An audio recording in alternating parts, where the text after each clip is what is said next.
1장 1절에서 11절까지입니다. 제가 하나님 말씀을 봉독하겠습니다. 나를 능하게 하신 그리스도 예수 우리 주께 내가 감사함은 나를 충성되이 여겨 내게 직분을 맡기심이니 내가 전에는 비방자요 박해자요 폭행자였으나 도리어 긍휼을 입은 것은 내가 믿지 아니할 때에 알지 못하고 행하였음이라. 우리 주의 은혜가 그리스도 예수 안에 있는 믿음과 사랑과 함께 넘치도록 풍성하였도다. 미쁘다 모든 사람이 받을 만한 이 말이여 그리스도 예수께서 죄인을 구원하시려고 세상에 임하셨도다 하였도다. 죄인 중에 내가 개순이라. 그러나 내가 긍휼을 입은 까닭은 예수 그리스도께서 내게 먼저 일체 오래 참으심을 보이사 후에 주를 믿어 영생 얻는 자들에게 본이 되게 하려 하심이라. 영원하신 왕 곧 섞지 아니하고 보이지 아니하고 홀로 하나이신 하나님께 존귀와 영광이 영원 무궁하도록 있을지어다. 아멘. 아들 디모데야, 내가 내게 이 교훈으로서 명하노니 전에 너를 지도한 예언을 따라 그것으로 선한 싸움을 싸우며 믿음과 착한 양심을 가지라. 어떤 이들은 이 믿음을 버렸고 이 양심을 버렸고 그 믿음에 가나여는 파선하였느니라. 그 가운데 후메네오와 알렉산더가 있으니 내가 사탄에게 내어준 것은 그들로 훈계를 받아 신성을 모독하지 못하게 하려 함이라. 아멘. 잠시 기도하겠습니다.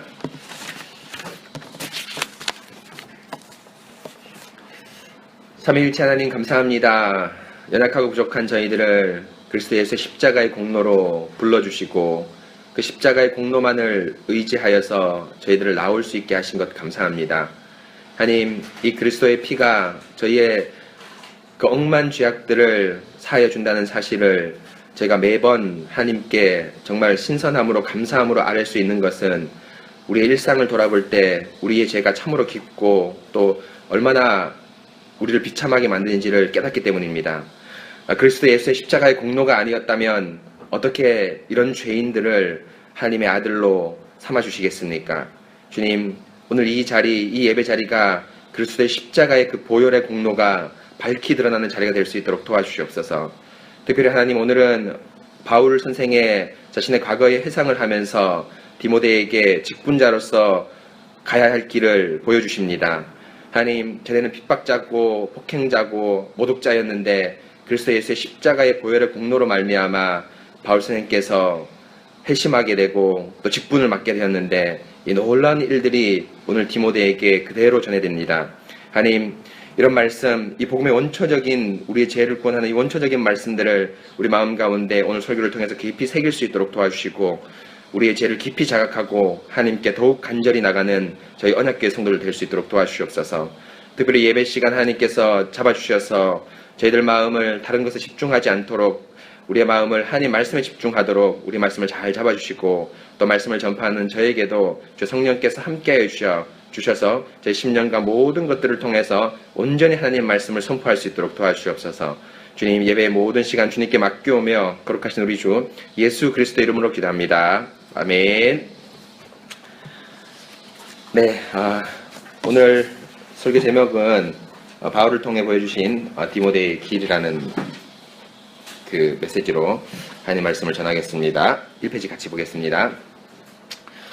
사랑하는 성도 여러분, 한 주간 주 안에서 평안하셨습니까? 지난 주간에는 기도와 성도의 권리라는 주제로 오전 예배 때 하나님 말씀을 선포하였는데 이 말씀이 한 주간 저에게 많은 유익을 주었습니다.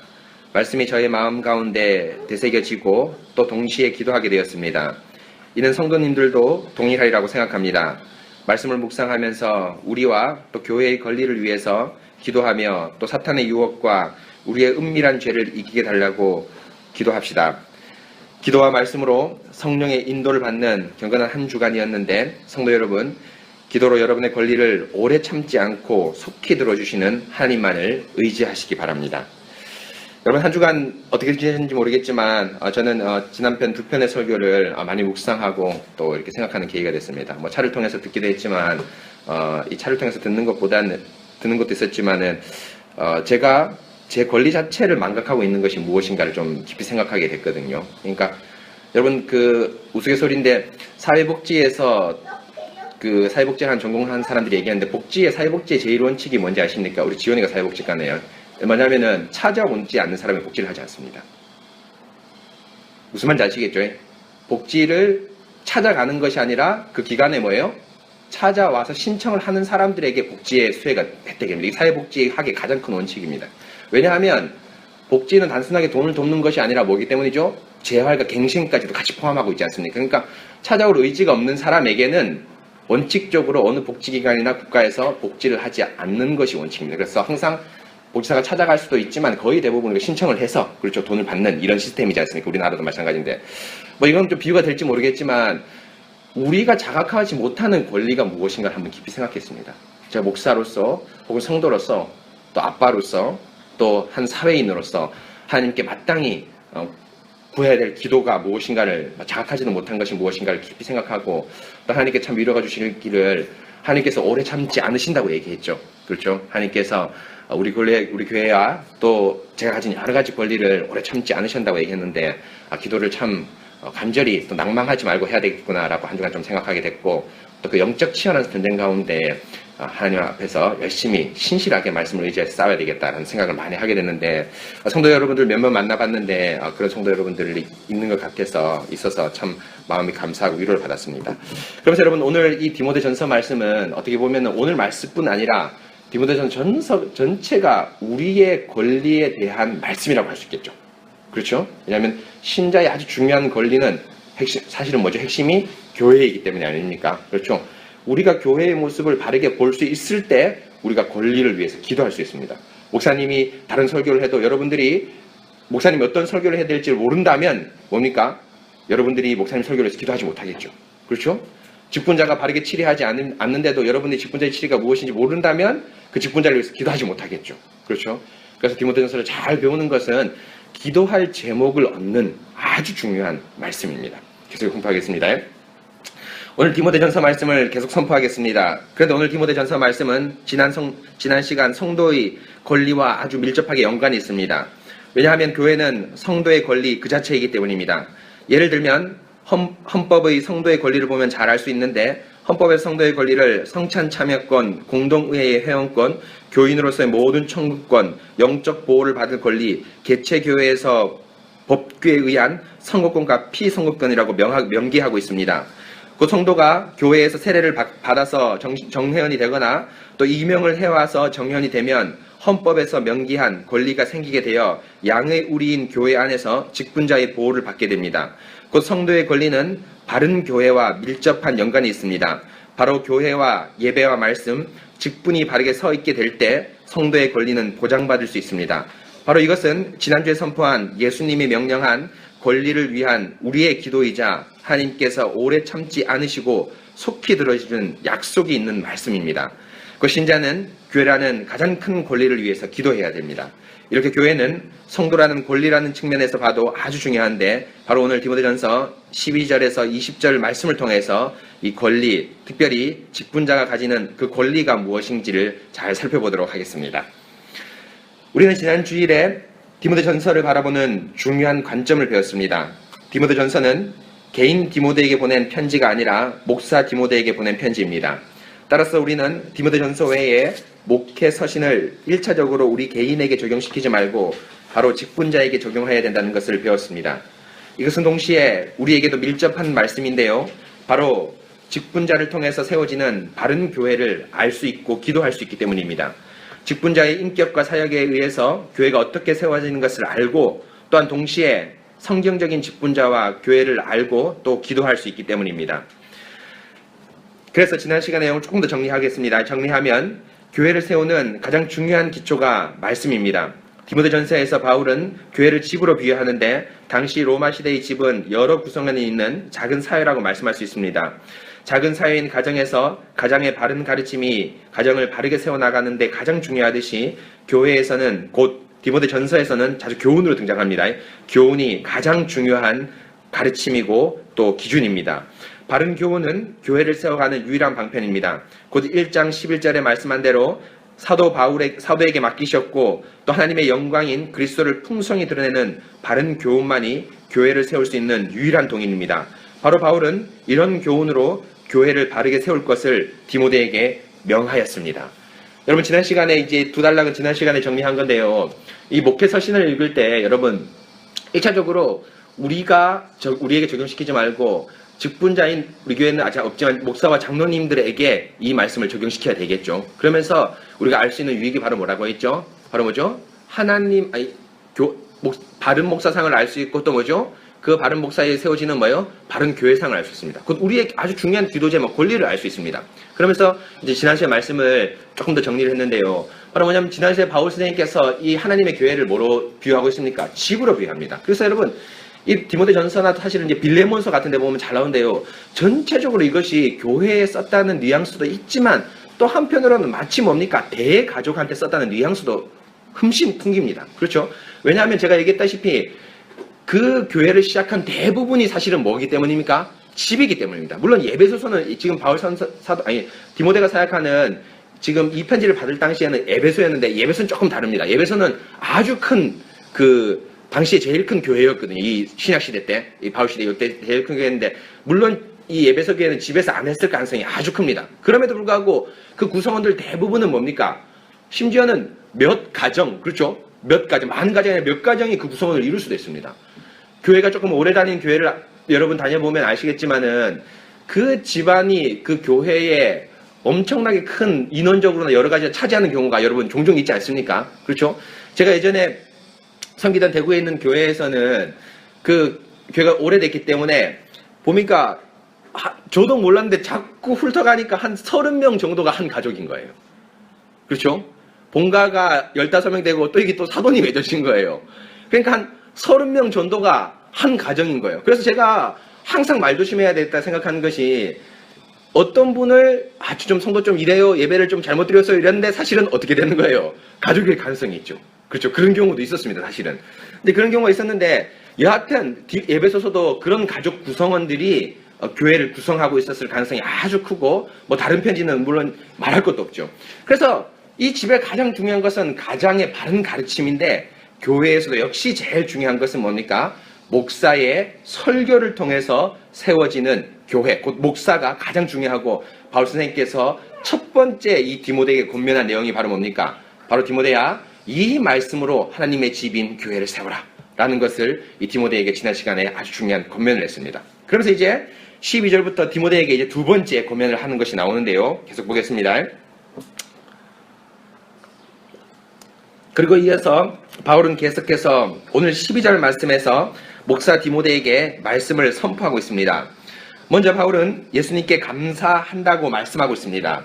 우리 성경에서는 내가 감사함은 이라고 해서 문장 중간에 나와 있지만 실제로 헬라 성경에는 내가 감사함은 이라고 하면서 문장 제일 앞이 나오고 바로 그 감사의 목적격 대상인 우리 주 예수 그리스도라고 말씀하고 있습니다. 곧 내가 감사함은 우리 주 예수 그리스도께 하면서 문장을 이어가고 있습니다. 영어 문장에 보면은 잘 표현이 됐죠. 헬라도 거의 이렇게 똑같이 표현되어 있습니다. 표현되어 있는데 그러면서 여러분 감사의 이유를 바울 선생이 밝히고 있는데 우리말 번역에 빠져 있지만 12절에 보면 여러분 내가 감사함은 나를 충성되이 여겨 내게 직분을 맡기심이니 라고 되어 있는데 감사함은과 나를 충성되이 여겨라는 그 사이에 뭡니까? 이 접속사 because 헬라로 후티라고 얘기하는데요. 이런 접속사가 포함되어 있습니다.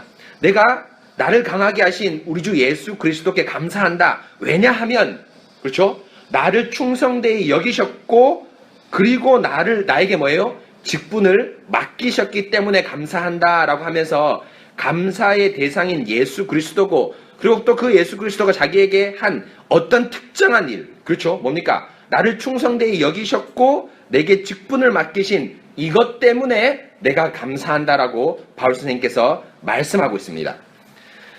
계속 읽어보겠습니다. 곧 바울이 예수님께 감사한 것은 바로 자신을 충성되이 여겨 자신에게 직분을 맡기셨기 때문입니다. 여기서 직분이라는 것은 사도라는 직분, 곧 말씀 선포사의 직분을 말씀합니다. 영어 성경에 서비스라고 되어 있는데요. 여러분 디아코니아라고 되어 있습니다. 여러분 들어봤죠? 우리 집사가 영어로 디콘이잖아요. 이 헬라어를 그대로 가져왔는데요. 한마디로 이건 봉사라는 뜻입니다. 그래서 영어로 보면은 서비스로 봉사했습니다. 그래서 우리 예배를 여러분 뭡니까? 영어로 번역하면 뭐죠? 월십도 있지만 또 뭐도 있습니까? 서비스도 있습니다. 그렇죠? 하나님께서 우리에게 뭐 해주시는 거죠? 봉사해 주시는 겁니다. 직분자를 통해서. 그래서 뭐 해외여행 가보면은 서비스가 몇 시에 있다, 교 앞에 이렇게 적혀 있는 경우가 있습니다. 바로 서비스, 바로 봉사입니다. 그런데 여러분, 감사의 이유인 12절 후반부에 자세히 보시면 단지 자신에게 사도라는 직분을 맡기신 것만을 말씀하고 충성되이 여겨 내게 직분을 맡기심이라고 하면서 직분뿐 아니라 자신을 충성되이 여기신 것도 감사의 이유, 대상이라고 말합니다.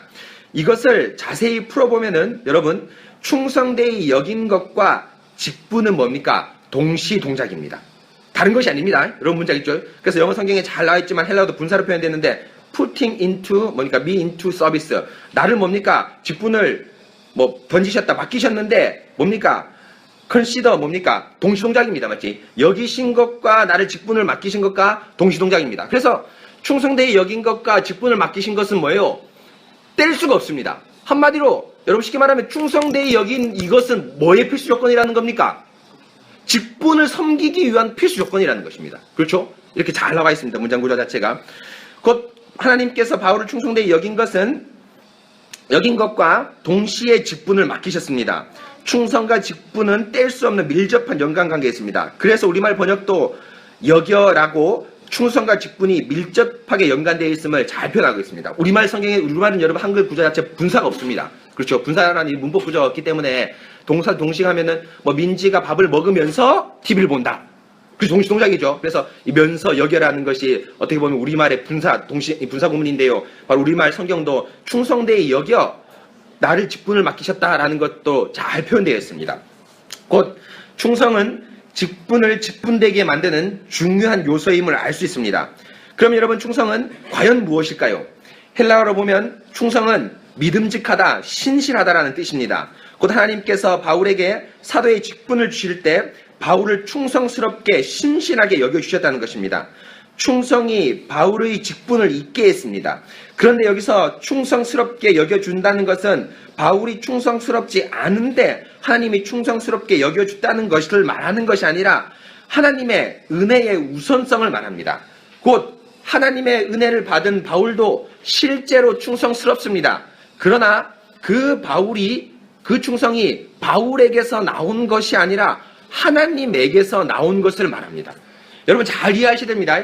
충성스럽게 여겼다라고 얘기할 때 바울이 실제로 충성스럽지 않은데 충성스럽게 여겼다. 물론 회심하기 전에는 그럴 수도 있습니다. 그렇죠? 그러나 사도가 된 지금에는 충성스럽게 여긴 것과 동시에 바울 자신도 뭐합니까? 충성스럽습니다. 하나님 아버지 앞에. 그래서 여러분 지난 시간에 제가 잠깐 얘기한 거 기억나죠? 하나님의 어떤 계획, 작정은 피조물의 의지에 폭력을 가하지 않습니다. 그렇죠? 하나님이 여러분을 택하셨으면 여러분도 역시 하나님을 뭡니까? 아멘하고 믿는 의지로 동시에 나오게 되어 있습니다. 그래서 충성스럽게 여겼다는 것은 바울이 지금 충성스럽지 않다는 것을 말하는 것이 아니라 하나님께서 먼저 충성스럽게 은혜를 주셨다. 그리고 바울도 거기에 손을 잡고 충성스럽게 사역을 했다. 이 말을 얘기하는 것입니다. 그 직분 자체의 원천이 하나님께 나왔다라는 것을 말씀하고 있는 것이죠. 그럼 여러분, 과연 이 충성이 무엇일까요? 그렇죠? 여러분 성경을 연구하거나 공부할 때 항상 중요한 것은 그 자체에서 허황되게 맴돌면 안 됩니다. 그렇죠? 충성이라는 단어 자체가 주는 여러분 수많은 관념들이 여러분 머릿속에 떠오르죠. 그러나 이 충성을 항상 우리는 어디에 고정시켜야 될까요? 성경에 고정시켜야 됩니다. 그렇죠? 그래서 과연 충성이 무언가 한번 살펴봅시다. 하나님께서 주시고 또 바울이 충성한 충성이 무엇인가를 살펴봅시다. 사랑하는 성도 여러분, 그럼 바울은 무엇, 곧 하나님이 주신 충성, 곧 무엇에 충성해야 될까요? 고린도전서 4장 1절에 보면은 사람이 우리를 그리스도의 일꾼을, 여러분 우리 다 같이 한번 읽어볼까요? 시작. 사람이 마땅히 우리를 그리스도의 일꾼이요 하나님의 비밀을 맡은 자로 여길지어다. 그리고 맡은 자들에게 구할 것은 충성입니다. 고린도전서 4장 2절은 보통 우리 직분자들이 임직할 때 목사님들이 자주 설교하는 말씀입니다. 곧 맡은 자에게 구할 것은 충성이라고 얘기했는데 여기서 충성이라는 단어와 오늘 12절에 충성되이 여겨라는 충성과는 같은 단어입니다. 그럼 고린도전서 4장 2절에 맡은 자가 무엇에 충실할까요? 먼저 맡은 자는 무엇일까요? 맡은 자란 4장 1절에 나온 대로 그리스도의 일꾼으로서 교회의 직분자, 곧 바울을 지칭했으니까 사도를 말합니다. 엄밀하게 얘기하면 또 확대하면 목사까지도 말할 수가 있겠죠. 또 장로님들까지도 얘기할 수 있습니다. 그 그리스도의 일꾼인 사도는 4장 1절 후반부에 나온 대로 뭘 맡았습니까? 하나님의 비밀인 그리스도를 맡았습니다.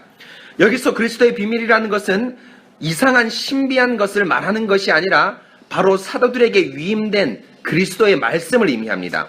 바로 맡은 자인 사도, 직분자는 무엇에 충성해야 하면 하나님의 말씀에 충성해야 합니다. 하나님의 말씀을 손상됨 없이 온전히 전해야 합니다. 이것은 동시에 하나님의 말씀을 온전히 전파하지 않는 사람이 있다는 것을 전제합니다.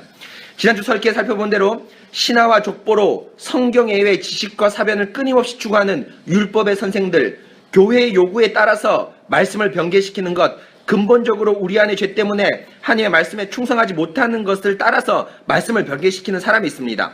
바로 이런 다양한 사탄의 공격과 우리의 죄라는 척박한 환경을 극복하고 직분자들은 반드시 하나님 말씀에 충성해야 됩니다. 여러분 무슨 말인지 아시겠죠? 여러분 4장 2절에 제가 여러분들 설교를 들어보셨는지 모르겠지만 이 직분 임직할 때 이 충성이라는 이 설교를 아주 자주 당부를 합니다. 목사뿐 아니라 장로뿐 아니라 집사와 권사님들까지도 이 충성이라는 말을 많이 합니다. 그런데 여러분 사실은 여러분 이 목사 장로에게만 해당하지만 좀 더 넓게 해서 권사님들 집사님들까지도 해당할 수도 있습니다. 그런데 이 설교의 대부분의 직분자들 설교 포인트는 죽도록 충성하라. 뭡니까? 교회에 열심히 나와서 어떻게? 열심히 일해라가 주로 이 설교의 주제였습니다. 그러나 그렇지 않습니다. 단순하게 4장 1절만 봐도 뭡니까? 뭘 맡았습니까? 하나님의 복음인 비밀을 맡은 자입니다. 그렇죠. 예수 그리스도를 맡았습니다. 그러면 뭘 충성해야 됩니까? 비밀인 예수 그리스도의 복음 전파, 또 장로님은 그 말씀으로 다스리는 것. 확대하면은 권사님들이나 임직할 때 할 수 있겠죠. 뭐에 충성할 수 있습니까? 전파에 아니라 뭐예요? 말씀을 듣고 순종하는 것에 충성할 수 있습니다. 그렇죠? 그래서 1차적으로 권사님들이 식당을 봉사한다고 해서 예배를 소홀히 하는 경우 허다합니다. 여러분 그렇죠? 제가 경험한 경우에 들으면 권사님들이 설교 시간에 딱 앉아서 예배를 드리고 나머지 시간에는 식당 봉사하는 걸 합니다. 제가 마음이 참 아팠습니다. 권사님들 물론 여러분 그걸 하지 말라고 그렇게 강하게 얘기할 수는 없었습니다. 왜냐하면 누군가는 뭐예요? 교회 성도들의 밥을 위해서 뭐 해야 되기 때문이죠? 봉사를 해야 되기 때문입니다. 근데 여러분 교회가 정말 이것의 중요성을 알고 직분과 이 봉사의 중요성을 안다면은 사실은 여러분 뭡니까? 돈을 조금 더 들이라도 밥을 다른 방편으로 간단하게 준비하는 방법이 어떨까요? 그렇죠? 사실 권사님들이 그렇게 열심히 봉사하는 이유가 뭡니까? 돈을 아껴 쓰기 위해서입니다. 여러분 교회 권사님들 많이 이전 성기도 권사님 많이 계셨지만 우리 권사님들 얼마나 알더랍니까? 그렇죠? 마치 교회 돈이 누구 돈처럼? 자기 돈처럼 여겨서 장을 하러 보러 가는데도 제가 대구에 있을 때 대구 시내 제일 싼 데를 제가 찾아다녔습니다. 그렇죠? 성도들이 헌금의 귀중함을 알기 때문이죠. 그러나 헌금이 귀중하고 그렇지만은 권사님들 그 마음이 정말 순수합니다. 사실은. 그렇죠? 그런데 여러분 목사님들 장로님들이 이걸 좀 배려하셔서 예를 들면 김밥을 사게 한다든지 아니면 그 전날 미리 좀 수고하지만 중고로 준비를 한다든지 해서 준비하는 것이 바로 충성되는 겁니다. 그렇죠? 그게 충성되는 것입니다. 다시 본론으로 넘어옵시다. 근데 이제 권사님들 그런 것보다 이제 목사의 충성을 얘기하는 겁니다.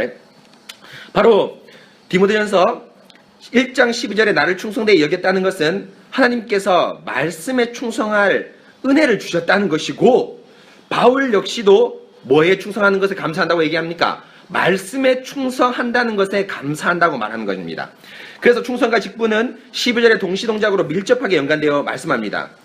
직분은 하나님의 말씀을 송상됨 없이 전해야 하는 바로 이 충성이라는 그 요소가 필수적이기 때문입니다.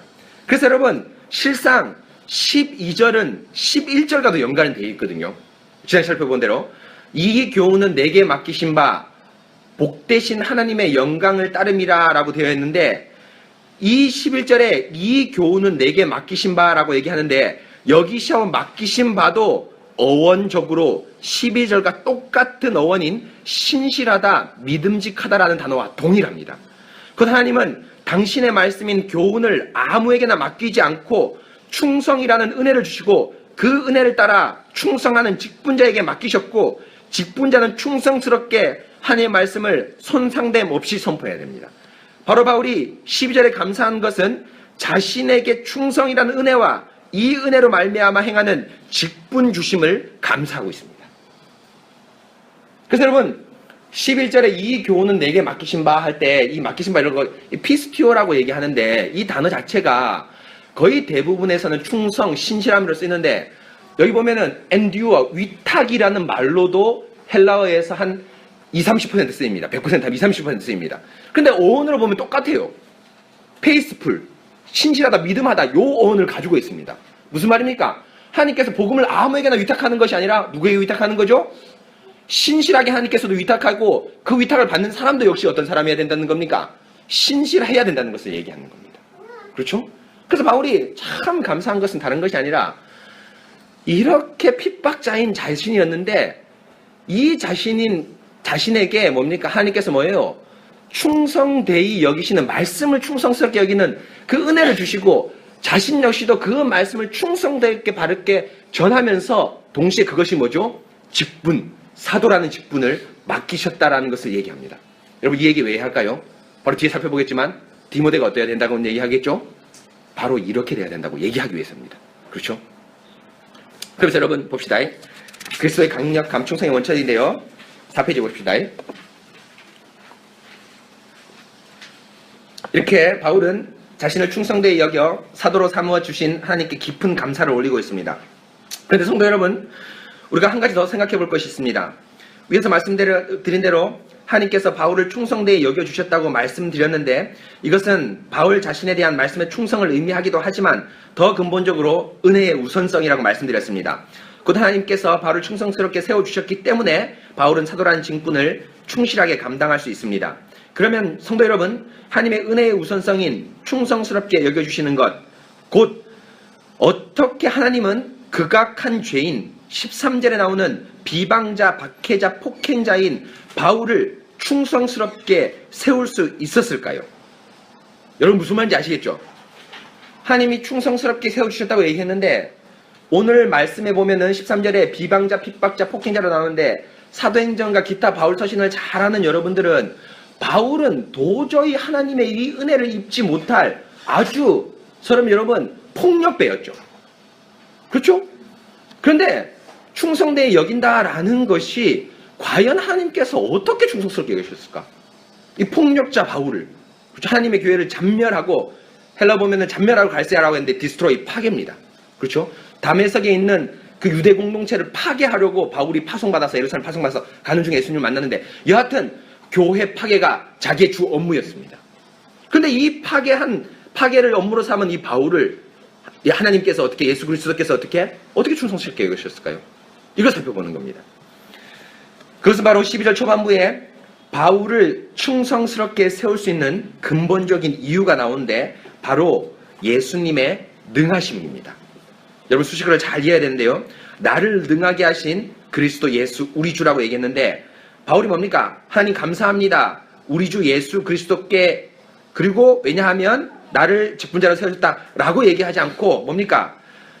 내가 하나님께 예수님께 감사하는데 그 예수님의 어떤 속성이 나를 충성되이 여겼고 나를 직분자로 여겨주셨다는 겁니다. 여러분 무슨 말인지 알겠죠? 지금 예수님의 많은 속성 가운데 뭘 한정시키는 겁니까? 강력함이라는 속성을 한정시켜서 이 강력함이라는 속성 때문에 내가 충성스럽게 되고 내가 뭐가 됐다? 직분자가 되었다고 바울이 얘기합니다. 그래서 여러분 충성은 더 근본적으로 어디서 나오는 겁니까? 강력함에서 나옵니다. 예수 그리스도의 강력함. 그렇죠? 그러면 과연 예수 그리스도의 강력함은 무엇일까요? 바로 이겁니다. 나를 능하게 하신, 계속 읽어보겠습니다. 나를 능하게 하신 에서 능하게는 헬라어로 강력하게입니다. 나를 강력하게 하셨다는 겁니다. 바로 그리스도의 강력함 때문에 바울은 충성되었고 동시에 직분을 행할 수 있습니다. 한마디로 바울의 충성과 직분의 비밀은 그리스도의 강력함에 있습니다. 그렇다면 성도 여러분, 예수 그리스도의 강력은 무엇일까요? 예수 그리스도의 강력은 무엇이길래 비방자, 박해자, 폭행자인 바울을 충성스럽게 직분을 만들 수 있는 사람으로 만드셨을까요?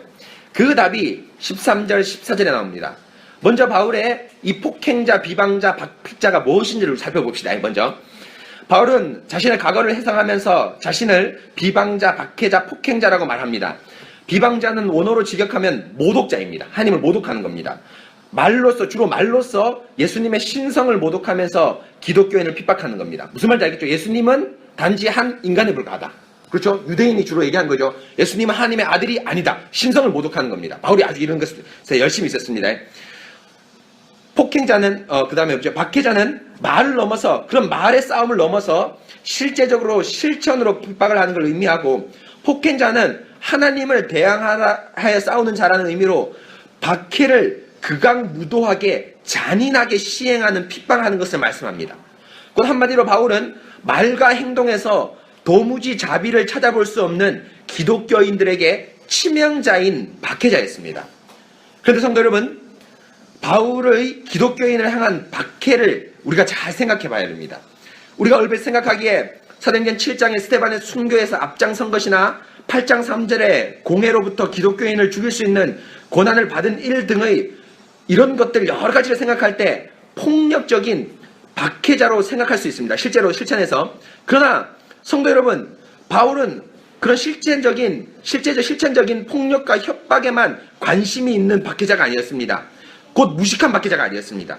바울이 13절에서 자신을 소개할 때 비방자라고 얘기했는데, 이 비방자가 제가 무엇이라고 얘기했습니까? 오늘로 보면 신성을 모독하는 자라고 하지 않았습니까? 곧 헬라어로 모독자라고 말하는데요, 이 모독자라는 단어가 오늘 말씀 20절 똑같이 나옵니다. 20절 보시면 여러분, 20절 한번 볼까요? 여러분 성경책 보십시오. 우리 한번 읽어볼까요? 20절에 시작. 그 가운데 후메네오와 알렉산더가 있으니 내가 사탄에게 내준 것은 그대로 훈계를 받아 신성을 모독하지 못하게 하려 합니다. 오늘 말씀 20절에 신성을 모독하지 못하게 함이라에서 똑같은 단어가 나옵니다. 바울 사도가 20절에 후메네오 알렉산더를 신성 모독자라고 얘기하는데, 바울은 후메네오와 알렉산더와 똑같이 어떻게 한 사람이겠죠? 신성을 모독한 자입니다. 그래서 후메네오와 이 알렉산더를 보면 바울이 박해를 어떻게 했는지를 알 수 있겠죠. 그렇죠? 똑같은 모독자이기 때문에. 그럼 후메네오와 알렉산더는 어떤 사람입니까? 19절에 보십시오. 믿음과 선한 양심을 가져라. 어떤 이들은 이 양심을 버렸고 그 믿음에 관하여 파선하였느니라. 19절에 보시면 바울이 믿음과 선한 양심을 가져라고 얘기했는데, 어떤 이들은 이 양심, 곧 믿음과 선한 양심을 버렸습니다. 그래서 그들은 믿음에 관하여 파선한 사람입니다. 곧 19절에서 말씀한 바로 믿음에서 파선한 사람이 20절에 후메네오와 알렉산더입니다. 그런데 19절을 가만 보면 이 후메네오와 알렉산더는 어떤 사람입니까? 교회 밖의 사람입니까? 교회 안의 사람입니까? 그렇습니다. 믿음에 관하여 파선하였다는 말씀을 봤을 때 이들은 교회 안에 과거에는 믿음을 가진 사였습니다. 또 이전에는 믿음과 선한 양심을 가진 자였는데 여기서 이테라에서 파선한 사람입니다. 그런데 여러분, 이 사람은 또한 성도입니까? 직분자입니까? 그렇습니다. 뭐죠? 직분자입니다. 지금 바울 사도가 개인 디모데에게 편지 쓴 것이 아니라 직분자 디모데에게 쓴 편지라는 것을 염두에 두셔야 한다고 말씀드리지 않았습니까? 바로 이 사람들은 단순한 성도가 아니라 바로 디모데와 같은 직분에 있는 사람이었습니다. 물론 이들은 예배소 교회에서는 사역하지 않았을 것입니다. 아마 예배소는 넓은 지역이기 때문에 예배소 지역의 다른 교회에서 사역하던 목사들이었을 것입니다. 이들은 지난 시간에 살펴본 대로 신화와 족보로 자신의 지식을 가지고 끊임없이 사변을 일삼으면서 교회에 혼란을 빠뜨린 1장 7절에 나오는 율법의 선생 교직 고사입니다. 곧 이들의 이런 범죄는 신성을 모독하는 것이었는데, 단지 폭력적인 방법으로 신성을 모독하는 사람이 아니라 구약 성경을 바탕으로 자신의 철학과 기타 지식으로 철저하게 예수님을 간접적으로 모독하는 사람이었습니다. 바로 디모데전서에 내내 나오는 거짓 교훈으로 교회를 이탈시키는 자였습니다. 교회를 그 근본부터 흔드는 아주 세련되고 똑똑한 이단들입니다. 무슨 말입니까? 바로 이들이 신성을 모독하는 자였는데, 바울 역시도 13절에 비방자, 곧 신성 모독자인데, 바로 후메네오와 알렉산더처럼 구약과 바울 자신의 지식을 바탕으로 철저하게 기독교의 근본 교리 자체부터를 무너뜨리는 사람이 바로 바울이었습니다. 여러분 무슨 말인지 아시겠죠? 지금 이 후메네오와 알렉산더는 단순한 일개의 사람이 아니라 뭡니까? 이들이 뭡니까? 믿음과 바른 양심, 뒤에 살펴보겠지만 믿음과 바른 양심이라고 얘기했는데, 이 믿음과 바른 양심에 이탈했다고 얘기했는데 바로 뭐죠? 지난 시간에 살펴본 대로 1장 5절에 봐온 대로 이 교훈의 양심은 청결한 마음과 거짓이 없는 믿음이라고 했을 때 이건 뭐라고 얘기했습니까? 예배 상황 가운데. 그렇죠? 예배 상황 가운데 성도들이 가지는 말씀이죠. 그런데 여기서 이탈했다는 것은 이들은 뭡니까? 직분을 이탈해서 하나님 말씀을 변개시킨, 아주 교묘하게 변개시킨 거짓 교훈을 말하는 사람이었습니다. 여러분 무슨 말입니까? 지금 바울이 뭡니까? 이 사람도 똑같은 사람인데요. 물론 이 사람들 여러분 보면 알겠지만은 아주 직접적으로 비판하진 않았습니다. 나중에 뒤에 살펴봅니다. 근데 바울은 뭡니까? 이 사람들과 다르게 직접적으로 어떻게 했습니까? 교회를 근본부터 흔들었습니다. 이런 확신이 있었기 때문에 여러분 어떻게 할 수 있겠죠? 사람을 어떻게 할 수 있겠죠? 죽일 수가 있겠죠. 여러분 그렇죠? 지금 이슬람 사람들이 왜 자폭 테러를 합니까? 뭐에 대한 확신이 있기 때문입니까? 자신의 교리에 대한 확신이 있기 때문입니다. 그렇죠? 지하드, 소위 말하면 성전이라 얘기하는 그런 성전을 지금 테러를 전 세계 곳곳마다 자신의 생명을 던져서 비행기를 터뜨리는 그 사람들의 뭐가 있기 때문입니까? 자신들의 코란에 대한 확신이 있기 때문입니다. 그렇죠? 바로 바울이 이런 철저한 지식을 가지고 얼마나 똑똑한 사람입니까? 이 지식을 가지고 기독교의 근본 자체를 흔드는 그런 아주 세련된 최고의 박해자였습니다. 그렇죠? 계속 읽어보겠습니다. 그가 얼마나 최고의 지적 이단이었는지 사도행전 22장 3절을 보면 잘 알 수 있는데, 자신을 가말리엘 문화에서 배웠다고 얘기합니다. 가말리엘은 여러분들도 아시다시피 이스라엘 역사상 최고의 랍비입니다. 이스라엘의 3대 랍비라고 말하면 우리가 아는 에스라가 있고요, 에스라가 있습니다. 그래서 에스라를 표현하기를 에스라 7장 6절에 모세 율법에 익숙한 학사 에스라라고 얘기합니다. 스칼라인데 여러분, 유일하게 랍비 중에서 학사라는 이 스칼라라는 전문학자, 요즘 말 프로페셔죠. 프로페셔를 붙인 사람이 누구밖에 없습니까? 율법 선생 중에서는 에스라밖에 나오지 않습니다. 그래서 이스라엘은 지금까지 통틀어서 최고의 랍비는 누구라 뽑습니까? 에스라라 뽑습니다. 지금까지도. 또 한 명의 이 율법 선생은 바울의 스승인 가말리엘이고, 나머지는 성경에 나오지 않지만 힐렐이라는 사람이 이스라엘의 3대 학자입니다. 이 3명 가운데 넘버1이 에스라, 2등이 가말리엘, 3등이 힐렐이라고 보통 유대인들이 말합니다. 그런데 3등인 힐렐이 죽었을 때 사람들이 무슨 말을 했냐면 율법이 빛을 잃었다고 말했습니다. 그러므로 가말리엘의 탁월함은 어떻겠습니까? 바로 바울이 최고의 율법 선생에게 배운 지식을 바탕으로 하나님의 교회를 아주 논리적으로 차근차근하게 핍박하였고, 어찌 보면 이런 지적 탁월함과 확신 때문에 박해자, 폭행자라는 적극적이고 잔인무도한 핍박을 할 수 있었을 것입니다. 곧 바울은 인간의 지적인 설득이나 인간의 같은 혹은 그런 종류로 절대 회심하게 할 수 없는 철저한 논리와 학산으로 무장된 철저한 핍박자였습니다. 그렇죠? 비방자, 폭행자, 핍박자의 이런 뉘앙스가 녹아 있습니다. 이렇게 철저한 바울을 하나님은 어떻게 회심시켰습니까? 그것이 바로 13절에 나옵니다. 13절에 내가 도리어 긍휼을 입은 것은 내가 믿지 아니할 때 알지 못하고 행하였습니다. 바울 사도는 13절에서 자신이 긍휼을 입었다고 말씀하는데요, 그 긍휼을 13절 후반부에 보면 말씀합니다. 바울 자신이 예수님을 알지 못하였을 때 곧 비방자, 박해자, 폭행자로 행하였습니다. 예수님을 알지 못할 때. 성도 여러분, 그런데 13절을 후반부로 해석하실 때 우리가 주의하셔야 할 것이 있습니다. 곧 바울 사도가 믿지 아니할 때 이런 범죄를 행하였으므로 이런 범죄는 가볍게 혹은 없는 것으로 취급해 주시는 긍휼을 입었다고 오해할 수 있습니다. 그러나 그렇지 않습니다. 왜냐하면 죄는 알고 짓는 것도 죄거니와 뭐예요 여러분? 모르고 짓는 것 역시도 뭡니까? 죄입니다. 그렇죠? 그렇기 때문에 이 큰 교리를 해석할 때, 여러분 교리를 관점으로 볼 때 13절에 보면 뭡니까? 내가 믿지 아니할 때 알지 못하고 행하였기 때문에 그래 실수다, 그래서 긍휼을 입었다, 이거 아닙니다. 여러분 그렇죠? 이거 아닙니다. 인간에서는 그럴 수 있죠. 어떤 사람이 실수해도 그래 모르겠으니까 한번 봐줄게 이렇게 할 수 있지만 하나님의 엄정한 법정 앞에는 그럴 수 없습니다. 왜냐하면 뭡니까? 이 사람이 그 하나님의 율법을 모르는 건 뭡니까? 하나님 때문이 아니라 누구 때문입니까? 자기의 죄 때문입니다. 어떤 사람이 실수를 한 것은 내가 알려주지 않았기 때문에 그 사람이 모를 수 있지 않습니까? 그래서 실수할 수 있지 않습니까? 그래서 봐주지 않습니까? 그러나 여러분, 십계명이 뭐죠? 십계명이 뭐죠? 도덕법 아닙니까? 배웠죠? 도덕법은 뭡니까? 믿는 신자뿐 아니라 어떤 사람까지도 불신자에게서도 이 도덕법은 지켜져야 됩니다. 하나님이 불신자가 십계명을 한 번도 들어보지 못했다고 해서 하나님이 봐주지 않습니다. 왜냐하면 뭡니까? 저들이 듣지 못한 이유는 바로 뭐 때문이죠? 죄 때문입니다. 그래서 알지 못하고 짓는 죄도 하나님이 알려주시지 않았기 때문이 아니라 저들이 죄 때문에 듣지 못하거나 듣지 않으려고 했기 때문입니다. 그래서 이 말씀을 여러분 뭡니까? 바울이 몰랐기 때문에 실수했다, 이렇게 오해하시면 안 됩니다. 그렇죠? 그건 무엇일까요? 그렇다면 13절에서 내가 믿지 아니할 때 알지 못하고 행하였음이라는 것은 무엇을 의미할까요?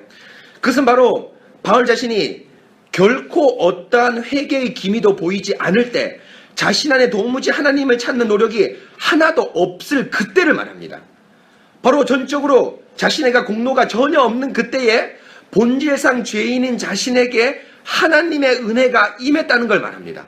마치 로마서 5장 8절에 우리가 아직 죄인 되었을 때 우리 안에 어떤 공로를 찾아볼 수 없었던 바로 그때에 하나님의 은혜는 그리스도 예수 안에서 이미 시작된 것처럼 말하는 것과 동일합니다.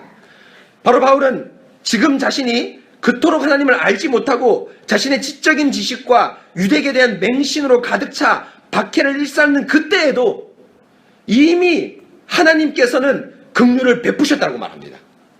그래서 14절에서 바울은 우리 주의 은혜가 넘치도록 풍성하였다. 뭡니까? 이것은 자신이 이런 박해자, 비방자, 폭행자라는 악독으로 가득 차 있을 때, 심지어 자신 안에 어떤 것도 보이지 않을 때 하나님께서 은혜를 베푸시고 구속 사역을 베푸신 하나님의 은혜를 말씀합니다. 그렇죠, 여러분? 로마서 5장 8절 보십시오. 우리가 아직 죄인 되었을 때 그리스도 예수께서 우리를 위하여 죽으심으로 하나님께서 우리에 대한 자기 사랑을 확증하셨다. 이건 뭘 얘기하는 겁니까? 너희 안에 어떠한 회개의 증거도 없을 때 이미 하나님은 뭐예요? 은혜를 선포하셨다는 겁니다. 좀 거시적으로 보면 여러분 뭡니까? 창세전에 이미. 그렇죠? 창세전에 이미. 바로 바울이 이걸 얘기하는 겁니다.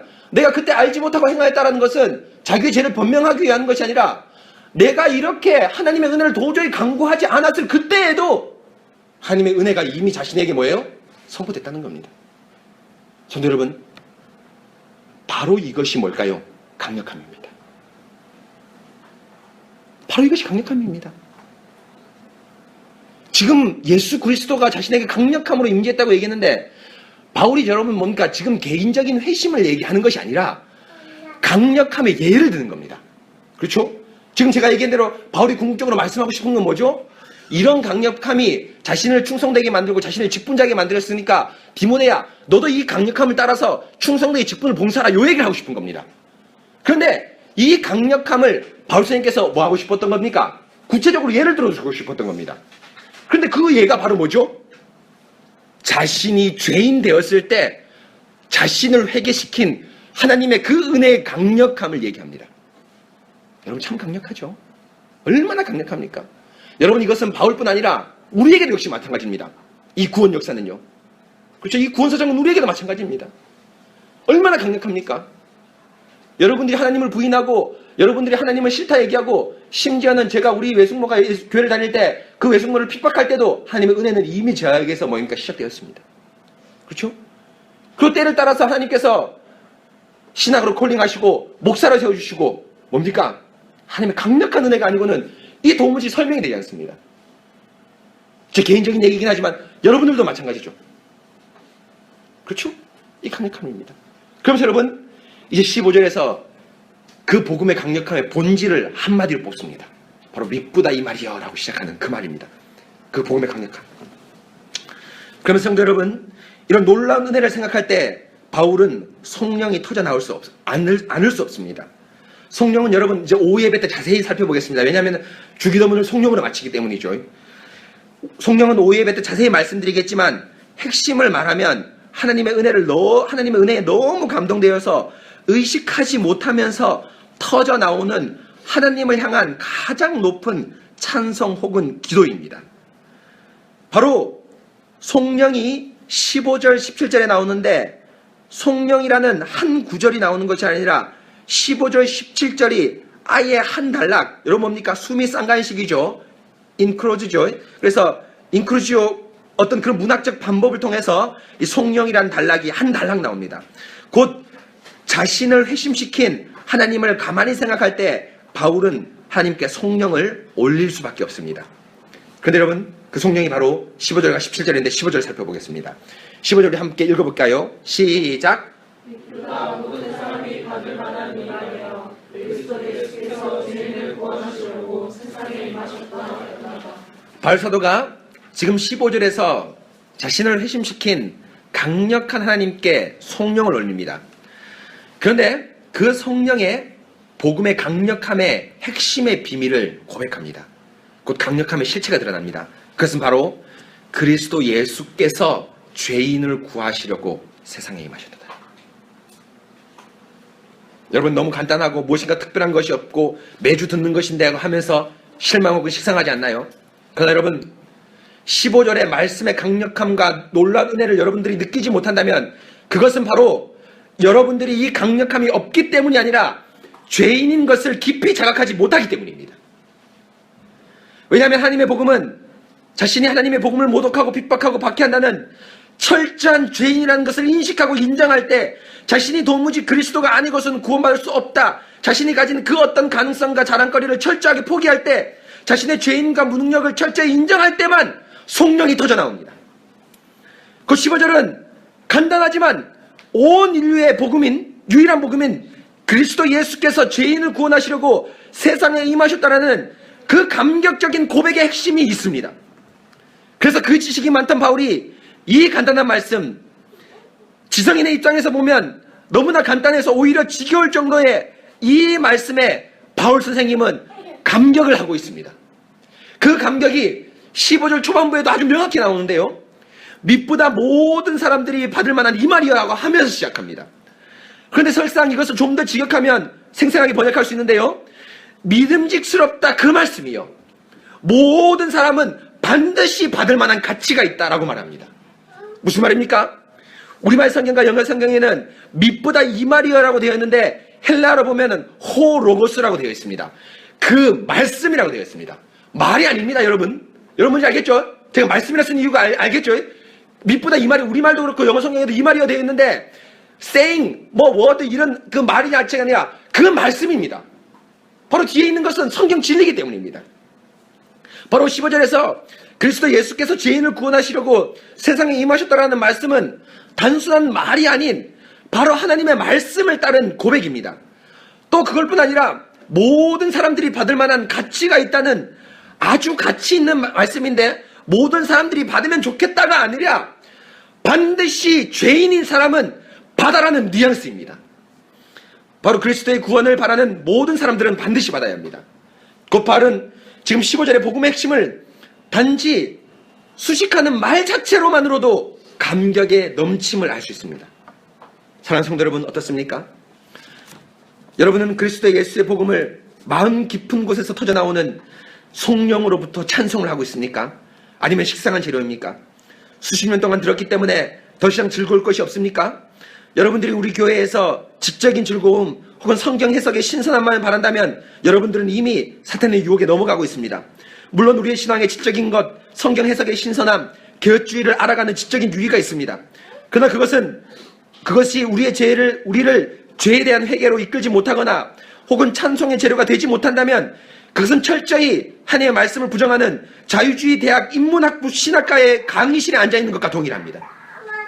경건과 신앙, 삶의 변화 없이 고문서를 연구하듯이 성경을 연구하는 지적인 즐거움만 함몰되어 있는 것입니다.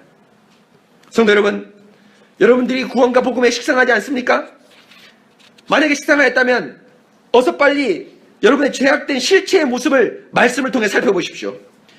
그러면 여러분 속에 상상하지도 못했던 더러움과 추악한 음란함, 그리고 자아중심이 떡하니 자리 잡고 있음을 깨닫게 될 것입니다. 동시에 자기 자신에 대해 더 이상 소망 없음을 깊이 깨닫고 정말 이 세상을 이렇게 살아도 되는가 하는 지옥 언저리에 와 있는 낭만과 비참함에 빠지게 될 것입니다. 성도 여러분, 바로 이때 복음이 가장 빛납니다. 곧 자신에게 더 이상 소망 없음을 깨달을 때, 자신의 무능력함과 비참이 뼈에 사무치도록 시리도록 사무칠 때, 그래서 죄 때문에 목청 다해 울고 싶을 때, 바로 그리스도의 복음, 그리스도 예수께서 죄인을 구원하시려고 세상에 임하셨다라는 복음이 우리에게 얼마나 큰 위로와 안식을 주며 마침내 우리의 발이 사슴처럼 기쁨에 뛰놀며 동시에 우리의 입에는 성령의 찬송이 터져나올 것입니다. 성도 여러분, 이 놀라운 복음의 초청을 받아들이십시오.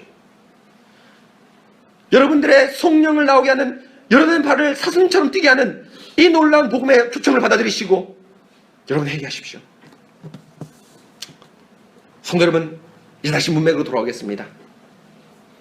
지금 바울이 무엇을 말씀하고 있습니까? 그렇습니다. 바로 하나님의 은혜의 강력함을 자신의 회심을 통해서 말씀하고 있습니다. 예수님을 아주 교묘하게 논리적으로 모독할 능력을 갖춘, 그리고 능력대로 실제로 시행한 바울, 그 어떤 설득도 가능성이 없던 바울을 하나님은 회심시켰습니다. 다른 어떤 것이 아니라 오직 예수 그리스도의 복음, 그 복음의 강력함이 그를 회심시켰습니다. 바로 이 복음의 강력함이 12절의 자신을 충성되이 여기게 하셨고 동시에 직분을 수행하는 유일한 운동력입니다. 자신을 회심시킨 그렇게 강력한 예수 그리스도께서 동일하게 자신을 충성되이 여기시고 직분을 맡기셨습니다. 바울의 회심은 회심 그 자체의 목적이 있는 것이 아니라 바로 직분을 감당케 한 원동력으로, 강력함으로 오늘 말씀에서 말씀하고 있습니다. 그렇죠? 그래서 디모데후서 4장 17절에 주께서 내 곁에 서서 내게 힘 주심은 하면 똑같은 단어거든요. 나를 능하게 하시니까 이 힘 주심은 똑같은 단어입니다. 똑같은 단어인데 이 힘 주심은 바울이 뭐라 합니까? 나로 말미암아 선포된 말씀이 온전히 전파되어 모든 이방인들이 듣게 하라 하십니다. 그렇죠? 내게 힘을 왜 주셨냐? 나를 왜 강력하게 하셨냐? 바로 뭐 하기 위해서죠? 오늘 말씀과 동일하게 12절에 뭐라고 얘기하죠? 하나님 말씀을 막 위해서 선포하기 위해서 힘을 주셨다 라고 말씀하고 있습니다. 이제 디모데에게 하는 본격적인 말씀입니다. 사랑하는 성도 여러분, 이렇게 바울 사도가 자신에게 직분을 주신 하나님의 은혜의 강력함을 말씀하는 이유는 무엇입니까? 그것은 자신의 구원과 회심을 말씀하기 위함이 아닙니다. 이것이 근본 목적이 아닙니다. 물론 이런 요소가 있지만요. 물론 간접적으로 그런 의미도 있습니다. 그러나 사도 바울이 하나님의 은혜의 강력함을 말씀하신 보다 더 직접적인 이유가 있는데요. 15절 16절 우리 같이 한번 읽어볼까요? 시작.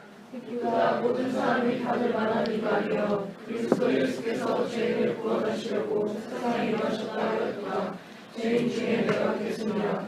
그러나 내가 긍휼을 입은 까닭은 예수 그리스도께서 내게 먼저 일체 오래 참으심을 보이사 후에 주를 믿어 영생 얻는 자들에게 본이 되게 하려 하십니다. 바울 사도가 지금 15절에 모든 사람이 반드시 믿어야 하는 복음의 말씀을 선포한, 복음의 핵심을 선포한 다음에 자신을 죄인 중에 괴수라고 얘기합니다.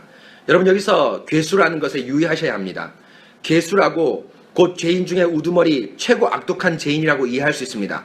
그러나 헬라어에서 괴수는 말 그대로 몬스터, 괴물이 아닙니다. 원어로 그대로 번역하면 여러분 영어 성경도 이걸 살리지 못했습니다. 원형이란 뜻입니다. 여러분 프로토 알죠? 프로토. 그렇죠? 프로토가 뭡니까? 어떤 것에 예를 들면 뭐라고 하니까 모범. 그렇죠? 어떤 것의 실체. 그래서 사람의 원형이 예를 들면 이렇게 합시다. 아주 윤리적인 소크라테스다. 이러면은 우리는 사람의 그런 모든 실체의 본질을 누굴 통해 소크라테스 예수님 합시다. 실체를 누굴 통해 볼 수 있습니까? 원형적인 누구를 볼 수 있죠? 예수님 볼 수 있습니다. 그래서 헬라어도 여러분 내가 죄인 중에 괴수를 할 때 이 괴수를 프로토스입니다. 헬라 자체가. 그렇죠? 영어 성경이 영어를 그대로 가져와서 프로토라고 번역했습니다. 그래서 프로토타입, 여러분 원형이라는 뜻입니다. 내가 죄인 중에 괴수는 조금 의역한 것이고요. 여러분 영어 성경 보면 포모스트라고 돼 있거든요. 포모스트, 최고 앞선 사람이다 이런 의미인데 그런 의미보다 좀 더 좋은 건 프로토타입, 나는 죄인 중에 어떤 사람이다? 아주 전형적인 사람이다. 이런 의미입니다. 이 말씀을 헬라로 그대로 지역하면요. 곧 죄인 중에 가장 괴물을 얘기하는 것이 아니라 복음이 필요한 전형적인 사람이라고 말합니다. 여기서 전형적인 사람이라는 것은 자신의 죄를 낮추려 말하는 거나 예수님의 복음을 같이 전하라는 것이 아니라 바로 전형적인 죄인인 자신을 회개케 한 하나님의 강력함은 뭡니까? 그 어떤 사람도 회개할 수 있는 강력하다는 것을 말씀하고 있습니다. 여러분 무슨 말인지 아시겠죠? 바울이 전형이라는 것은 내가 어떻게 특별히 더 많은 죄를 지었고 좀 덜 죄를 지은 게 아니라 차이는 있을 수 있겠지만 여러분 뭡니까? 또 덜 똑똑할 수 있지만 너희도 역시 그 마음 깊은 곳에서는 나만큼 하나님에 대해서 뭘 가졌다? 비방과 악독을 가졌다는 것이죠. 그렇죠? 그런 의미에서 전형을 얘기하는 겁니다. 바로 누구든지 하나님의 강력함 앞에서 회개할 수 있다는 것을 말씀하기 위해서입니다. 그런데 성도 여러분, 여기서 주의할 것이 있는데, 지금 사도 바울이 자신의 모범을 제시하면서 여러분들도 회심할 수 있다고 말하는 것 같은데, 실상은 자신의 회심을 모범으로 제시하려는 것이 아니라 바로 어떠한 죄인도 회개하는 그리스도의 복음의 강력함을 모범으로 제시하는 데 목적이 있습니다. 16절을 봅시다. 16절에 주를 믿어 영생 얻는 자들에게 본이 되게 하려 하심이라 라고 말합니다. 여기서 본이 되게 하려 하심이라 라는 것은 바울 회심을 본이 되게 하려는 것이 아니라, 여러분 16절을 보십시오. 내가 긍휼을 입은 까닭은 그리스도 예수께서 내게 먼저 일체 오래 참으심을 보이사 후에 주를 믿어 영생 얻는 자들에게 본이 되게 하려 하심이라 라고 얘기하면서, 자칫 잘못 이해하면은 바울이 본이 된 것처럼 얘기하는데, 영생 얻는 자들에게 뭐가 본이 되는 겁니까? 예수님의 먼저 일체 오래 참으심, 뭡니까? 15절에 나오는 예수 그리스도의 이 복음이 모든 믿는 자들에게 뭐가 된다는 겁니까? 스탠다드 본이 된다는 걸 얘기하는 겁니다. 그렇죠? 스탠다드 뭡니까? 예수님이 이렇게 전형적인 아주 에펜적인 죄인을 회개시킨 것은 개인의 회심, 개인의 모범을 얘기하는 것이 아니라 바로 이 복음이 자신을 회개시킨 것처럼 이 모범적인 복음이 너희들에게 모범이 되어서 복음이 너희들도 역시 뭐 할 수 있다는 거죠? 회개시킬 수 있다, 이 얘기를 하는 것입니다. 그렇죠? 자신의 회심을 모범으로 제시하는 것이 아니라 뭘 모범으로 제시하는 겁니까? 자신을 회심시킨 복음을 모범으로 제시하는 겁니다. 그래서 16절에 주를 믿어 영생 얻는 자들에게 본이 되게 하려 하심이라 라고 말합니다. 여기서 본이 되게 하려 하심이라는 것은 바울의 회심을 말씀하는 것이 아니라 예수 그리스도의 일체 오래 참으심을 말씀합니다. 곧 바울이 하나님이 바울의 회심에서 보여주고자 한 것은 바울의 극적인 회심을 말하는 것이 아니라 바로 하나님의 복음의 강력함, 일체 오래 참으시는 하나님의 은혜의 강력함을 말씀합니다. 바울이 주인공이 아니라 하나님의 복음의 강력함을 말씀합니다. 이것이 모든 믿는 자들의 본보기입니다. 가장 전형적인 죄인을 회심시킨 하나님의 복음의 강력함이라면 아무리 그 어떤 죄인이라도 회개할 수 있다. 곧 하나님의 복음의 강력함을 말씀하고 싶어서 바울이 이 복음을 모범으로 제시합니다. 그렇다면 성도 여러분, 바울이 이렇게 하나님의 강력함을 자신의 회심을 들어가면서 말씀하는 이유는 무엇일까요? 바로 이것은 직분자 디모데에게 의미하는 것이 어떤 의미일까요? 18절 다 같이 읽어볼까요? 시작.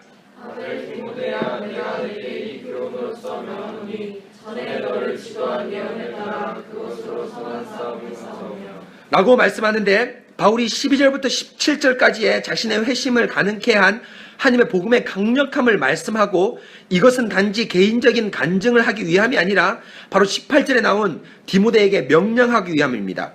곧 이 교훈이란 자신을 회심시킨 복음의 강력함을 말합니다. 넓게 보자면 12절, 17절에서 전체에서 나오는 자신을 회심시킨 복음의 강력함 전체를 말씀하고, 좁게 보자면 15절에 나오는 그리스도 예수께서 죄인을 구원하시려고 세상에 임하셨다는 복음입니다. 한마디로 복음, 그리고 그 복음의 강력함을 말합니다.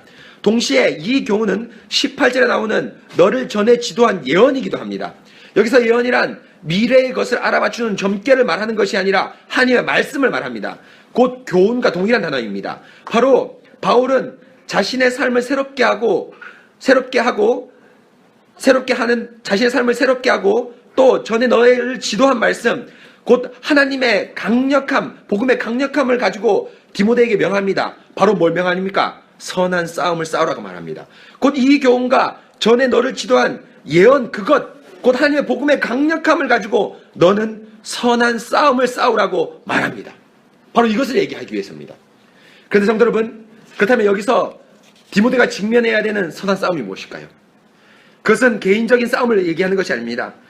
우리가 어떤 일상생활에서 일어나는 싸움을 얘기하는 것이 아니라 바로 이 디모데는 뭐라는 걸 염두에 두어야 되죠? 목사라는 걸 염두에 둡니다. 바로 직분자로서 선한 싸움을 싸우라는 것입니다. 무엇입니까? 바로 바울을 회심시킨 궁극적인 바울을 직분자로 세운 하나님의 복음의 강력함으로 너 역시도 직분자로 세워졌는데 너는 그 강력함을 가지고 선한 싸움을 싸우라는 것입니다. 바로 바울이 지금 디모데에게 강력하게 공고하는 것은 예수 그리스도의 강력함이 죄인인 자신을 충성되이 여겨 직분 주신 것처럼 너도 너의 직분을 충성되이 감당한 직분을 주셨다는 것입니다. 바로 하나님의 강력함에 기대서 너는 너의 직분, 그 직분을 가지고 선한 싸움을 싸우라고 강력하게 권면합니다. 그렇다면 여러분, 그 싸움이 무엇일까요? 19절, 20절 우리 한번 읽어볼까요? 시작. 믿음과 착한 양심을 가지라. 어떤 이들은 이 양심을 버렸고 그 믿음의 강하여는 파손하였느니라. 그 가운데 후메네오와 알렉산더가 있으니 내가 사탄에게 내준 것은 그들로 훈계를 받아 신성을 모독하지 못하게 하려 함이라. 바울 사도가 20절에 나온 대로 선한 싸움에서 패한 후메네오와 알렉산더를 제시합니다. 이들을 사탄에게 내어줬다고 얘기하는데 이것은 바울이 실제 사탄에게 이들을 내어준 것이 아니라 고린도전서 5장 5절에서 잘 알 수 있듯이 각주 사번 한번 읽어볼까요? 시작. 이러한 자를 사탄에게 내어주었으니 이는 육신을 멸하고 영은 주 예수의 날에 구원을 얻게 하려 함이라. 사탄을 내어줬는데 이것이 죽어라고 얘기하는 것이 아니라 육신 뭡니까? 죄악은 멸하고 하나님의 그 본성 다시 새롭게 되는 그 영은 주의 날에 구원을 받게 함이라. 뭡니까? 권징입니다. 여러분 무슨 말인지 알겠죠? 바울 선생님께서 이 공진의 강력함을 얘기하기 위해서 종종 신약에서 사탄에게 내어줬다 이런 표현을 씁니다. 그렇죠? 사실 사탄에게 내어줄 능력도 없죠. 왜냐하면 자기가 하나님이 아니기 때문이죠. 고린도전서 5장에서 알려주듯이 권징의 단호함과 엄격함을 가리키는 말씀입니다. 바로 이들에게 권징을 시행한 까닭은 무엇입니까? 바로 19절에 말씀한 대로 사역자가 가져야 할 믿음과 착한 양심을 버렸습니다. 그로 인해서 믿음의 간에 파산하였고 바울의 디모데에게 얘기한 선한 싸움에서 패배한 사람이 바로 이 알렉산더와 후메네오입니다. 여기서 믿음과 착한 양심은 단순히 개인의 어떤 신앙심, 양심을 말하는 것이 아닙니다. 바로 1장 5절에서 살펴본 대로 이 교훈의 목적은 선한 청결한 마음과 선한 양심과 거짓이 없는 믿음에서 나오는 사랑이여근을 1장 5절에 나오는 청결한 양심, 청결한 마음, 선한 양심, 거짓이 없는 믿음과 동일합니다. 그런데 1장 5절에 나오는 이것은 무엇입니까? 바로 개인적이고 바르고 착한 심정, 신앙심을 말씀하는 것이 아니라 지난 시간에 살펴본 대로 바른 말씀이 선포되는 예배 가운데 나오는 신자의 바른 마음가짐을 말씀합니다. 그런데 이것이 1장 19절에 나오는 믿음과 착한 양심도 이것과 유사한데요. 그런데 이 예배 가운데 바른 마음가짐을 말하는 것은 맞지만 다른 것이 있습니다. 1장 5절. 어떤 다른 것이 있습니까? 1장 5절에서는 말씀을 받는 성도들에게 해당하는 마음가짐이라면 19절은 누구에게 해당하는 마음가짐입니까요? 직분자인 목사에게 해당하는 마음가짐입니다. 무슨 말입니까? 지금 믿음과 착한 양심에서 파선한 후메네오와 알렉산더는 직분자라고 말씀합니다. 그 19절에서 말씀하는 믿음과 착한 양심은 신자의 예배 태도를 말씀하는 것이 아니라 바로 직분자가 가져야 할 필수적인 마음가짐입니다. 그것은 바로 18절에 나오는 선한 싸움의 재료가 되기 때문입니다. 바로 직분자는 믿음과 착한 마음으로 선한 싸움을 해야 되는데 후메네오와 알렉산더는 그 싸움에 져서 믿음에 파선하여서 지금 권징을 받고 있습니다. 그렇다면 성도 여러분, 후메네오와 알렉산더가 선한 싸움에서 무엇 때문에 졌습니까? 바로 믿음과 선한 양심을 가지지 못했기 때문에 졌는데 그것을 가지지 못하는 이유가 뭘까요? 바로 20절에 신성 모독 때문입니다. 그렇죠? 신성을 모독했기 때문이죠. 위에서 말씀대로 하나님을 모독했기 때문입니다. 하나님 말씀을 교묘히 변개시키는 것입니다. 그 자신이 가진 지식으로 하나님 말씀 외에 다른 것에 더 집중시키려는 것입니다. 여러분, 사실 이것이 더 근본적인데요. 왜 이들이 하나님 말씀을 집중하지 못하고 하나님의 그 신성 모독하는 그런 범죄에 빠졌을까요? 그것은 온전히 하나님 말씀에 대한 신뢰가 없었기 때문입니다. 곧 하나님께서 죄인들을 해결시키고 새롭게 할 것이라는 하나님의 말씀의 강력함을 의지하기보다는 자신의 언변이나 지식 혹은 본문에 나오진 않지만 수많은 이벤트와 음악 혹은 사람들을 회개케 하는데 교회를 정착하는데 조금이라도 도움이 되지 않는 그런 생각들이 복음의 강력함을 의지하지 못하게 만든 것입니다. 하나님의 강력함을 믿지 못하였습니다. 바로 오늘 죄인인 바울을 회심시킨 하나님의 복음의 능력을 믿지 못했습니다. 복음을 전파하면 사람들이 지겨워하고 심지어 싫어할 수도 있습니다. 그래서 직분자들이나 교회 사람들이 좋아하는 것으로 하자. 그렇게 하면서 그것이 알렉산더나 후메네오처럼 지적인 경우로 나타나거나 혹은 뛰어난 언변과 재미있는 설교 혹은 늙은 어르신들에게는 좋은 수많은 정보가 담긴 설교로 나타나서 사람들의 귀를 만족시키는 경우 등등 모두 다 사람들이 좋아하는 이야기에 포커스를 맞춥니다. 왠지 아십니까? 그래도 재미있는 이야기를 해서 교회에 정착시켜서 복음을 듣게 하고자 하는 것입니다. 아직 준비가 되지 않았지만 어떤 성도가 준비가 되지 않았지만 성가대나 교사를 시켜서 교회를 시켜야지라고 생각을 합니다. 그래서 등록이 얼마 안 된 사람에게 일을 맡기긴 합니다. 그러나 성도 여러분, 이런 것은 자신이 비록 의도하지 않았지만 복음의 능력, 하나님의 강력함을 믿지 못하기 때문입니다. 곧 교회에 정착하는 것, 세례교인으로 살아가는 것은 이런 일시적인 인간적인 즐거움에 있는 것이 아니라 오직 하나님의 복음에 있습니다. 실상 이런 인간적인 즐거움으로 교회에 정착했다면 그것은 인간의 유희에 정착한 것이지 성령께서 고리가 되어서 삼위 하나님과 연합되고 교회와 연합된 것이 아닙니다. 바로 이것이 믿음과 착한 양심입니다. 하나님에 대한 온전한 말씀의 강력함의 그 신뢰를 가지게 못하게 될 때 직분자와 교회는 뭡니까? 다른 것에 눈을 돌리게 됩니다. 여러분, 안타깝게도 우리 한국의 장로교인 중에서 제일 많이 과외를 다니는 교단이 어딘지 아십니까? 고신교단입니다. 과외가 뭘까요? 여러 세미나를 얘기합니다. 전도특정 세미나, 무슨 세미나. 한국의 모든 교인 장로 목사님들 중에서 가장 많이 과외 활동을 하는 사람이 바로 한국의 우리 고신교회 장 목사들입니다. 왜일까요? 왜 과외를 많이 다닐까요? 신학교에서 배운 그 복음에 대한 확실한 신뢰가 없기 때문입니다. 그래서 여러분, 제 신학 공부를 열심히 하고 면밀히 해본 결과 신학교에 배운 그것만으로 하나님의 교회는 설 수 있습니다. 물론 개인적 독서의 역량이 있고 지적인 역량이 있을 수 있습니다. 그러나 여러분, 유 교수님이나 박영대 교수님, 신선한 교수님이 가르쳐준 그것만이라도 제대로 가르친다면 교인들을 하나님의 복음에 핵심시킬 수 있는 강력함이 있습니다. 실제로 여러분, 제가 우리 교회에서 그것을 실험하고 있습니다. 임상하고 있습니다. 다양한 이벤트를 하지 않고 수많은 놀이가 없지만 오직 말씀 하나에만 성도들을 접붙여야 되겠다. 실제로 여러분, 임상하고 있다고 해도 과언이 아닙니다. 바로 후메네 알렉산더, 물론 나쁜 의도, 선한 의도, 무슨 의도인지 모릅니다. 그러나 여하튼 이들에게 있었던 한 가지 확신은 뭡니까? 복음에 대한 강력함에 대한 신뢰가 없었습니다. 성도 여러분, 이것이 바로 믿음과 착한 양심입니다. 특별히 직분자가 가져야 할 하나님 말씀에 대한 온전한 신뢰입니다. 성도 여러분, 제가 우리 온약교회를 시작하기 전에 다른 교회 사역자를 했을 때 이런 갈등이 많았습니다. 성도들이 아직 말씀을 잘 모르는데 그래도 여러 가지 일이나 혹은 인간적인 재미있거나 감동적인 말씀을 통해서 교회를 정착시켜야 하지 않는가라고 생각하면서 실제로 설교는 바르게 했어도 일적인 부분이나 인간적인 부분을 의지해서 사람들을 교회나 SFC에 정착시키려고 했습니다. 왜 그랬을까요? 왜 이런 마음이 들었을까요? 제 자신을 아주 기도하면서 면밀히 관찰해 본 결과 복음에 대한 온전한 확신이 없었기 때문입니다. 물론 복음을 확신했습니다. 그러나 복음 외에 다른 것에도 조금 도움을 바랬습니다. 그러나 이것은 온전히 복음을 신뢰하지 못하는 태도입니다. 그러나 지금은 그렇지 않습니다. 우리가 물론 처음 오시는 분들에게 친절히 대하고 전화로 안부를 물을 수도 있습니다. 하지만 복음 외에 다른 어떤 것에 재미를 붙일 만한 일을 만들지 않을 것입니다.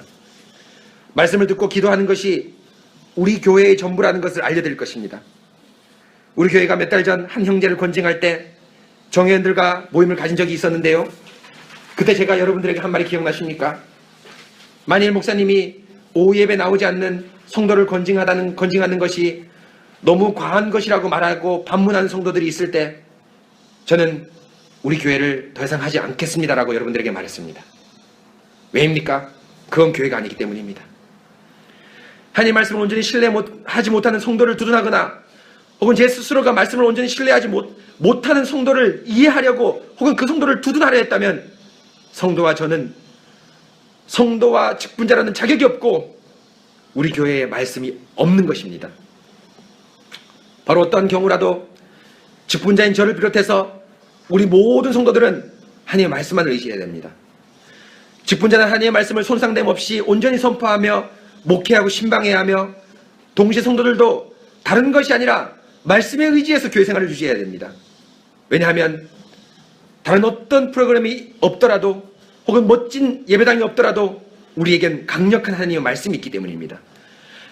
죄인인 전형인 바울을 회심시켜서 직분자를 세운 놀라운 하나님의 강력한 은혜를 안다면 우리는 다른 어떤 능력을 의지할 필요가 없습니다.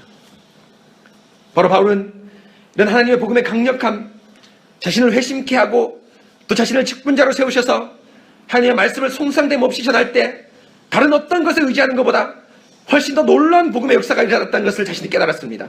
체험했습니다.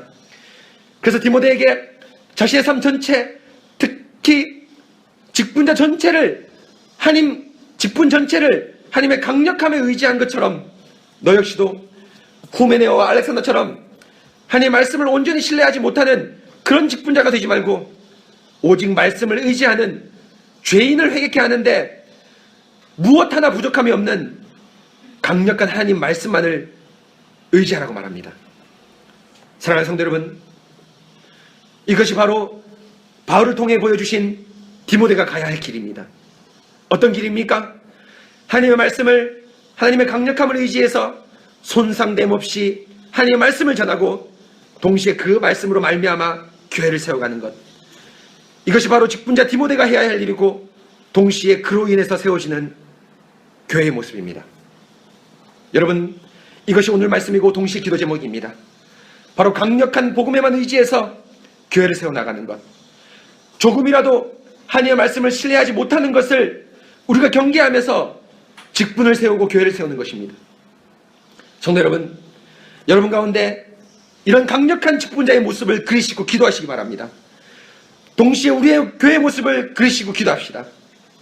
직분과 교회가 오직 강력한 하나님의 말씀에만 의지하는 그 길, 바로 이것이 우리 선배들이 갔던 길이며 동시에 우리가 가야 할 것입니다. 그리고 마지막, 여러분들도 그 강력한 하나님 말씀에만 의지하여서 이 교회에 접붙여 있겠다는 굳은 다짐을 하십시오. 밑보다 이 말씀이여 모든 사람이 받을 만하도다. 그리스도 예수께서 죄인을 구원하시려고 세상에 임하셨도다 라는 복음 하나만을 잡고 나갑시다. 아멘.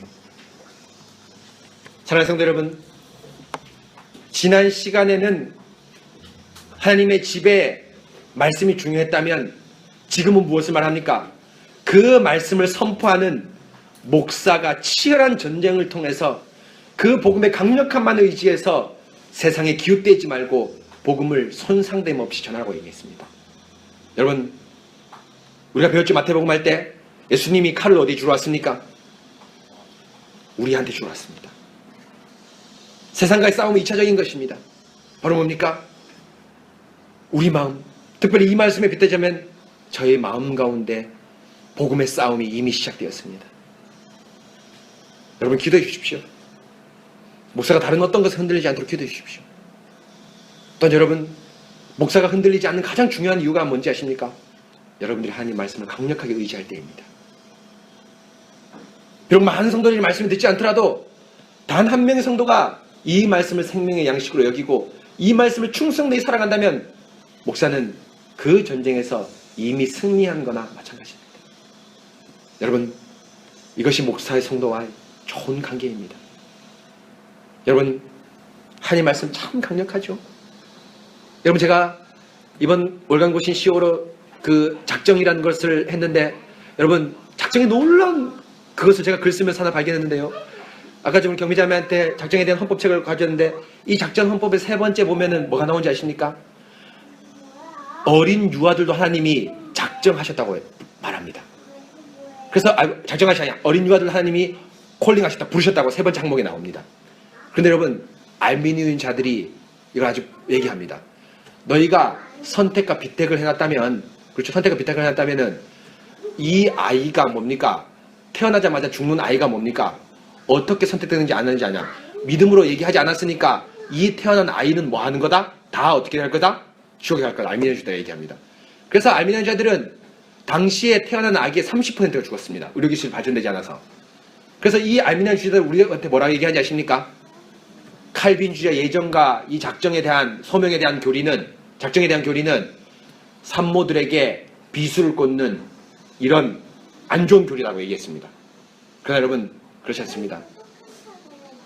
소극적인 소명 세 번째에 어린 아이들 유아까지도 심지어는 거기는 있지만 장애인까지도 하나님께서 부를 수 있습니다. 인지검 장애인까지도. 왜일까요? 바울 선생님께서 중요한 성경 근거 구절이 있는데 다윗이 자기 아이가 첫 번째 범죄했을 때 아이가 태어나서 죽었지 않습니까? 그럴 때 다윗이 한 중요한 얘기가 있습니다. 뭐라고 얘기하지 않습니까? 다윗이 울지 않으니까, 다윗이 울지 않았죠? 죽기 전까지는 막 울었는데 딱 죽으니까 울지 않았습니다. 그러니까 왕이 어떻게 울지 않습니까? 라고 물어보니까 다윗이 뭐라고 얘기하는지 아십니까? 내가 저 있는데 가려니와 그가 나 있는데 오지 못한다, 이런 말을 합니다. 내가 그에게는 갈 수 있으려니와 죽은 아이가 나한테 오지 못한다는 겁니다. 무엇입니까? 이 아이, 태어나자마자 죽진 아이가 어디에 있다는 겁니까? 천국에 있다는 겁니다. 그렇죠? 내가 자기한테 와 할 수 있기 때문이죠? 갈 수 있기 때문이죠. 곧 개혁주의 교리에서는 태어나자마자 죽는 아이는 하나님께서 부르셨다고 고백합니다. 이것이 성경의 진리이기도 합니다. 바로 뭡니까? 하나님의 말씀의 강력함입니다.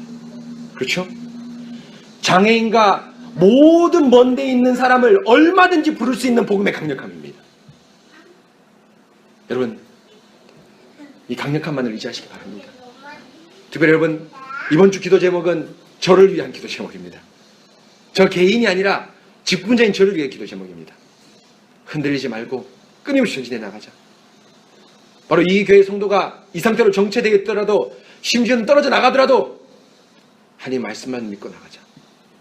이것입니다. 여러분, 교회를 정착하게 할 때도 다른 어떤 것이 아닙니다. 여러분과 친절하게 대할 수 있습니다. 여러분, 그렇죠? 안부전할 수 있습니다. 그러나 여러분, 다른 어떤 것이 아니라 말씀에 정착하는 안부전화 친절함입니다. 바로 이것이 복음의 핵심입니다. 여러분, 오늘 이 말씀 놓고 함께 기도합시다.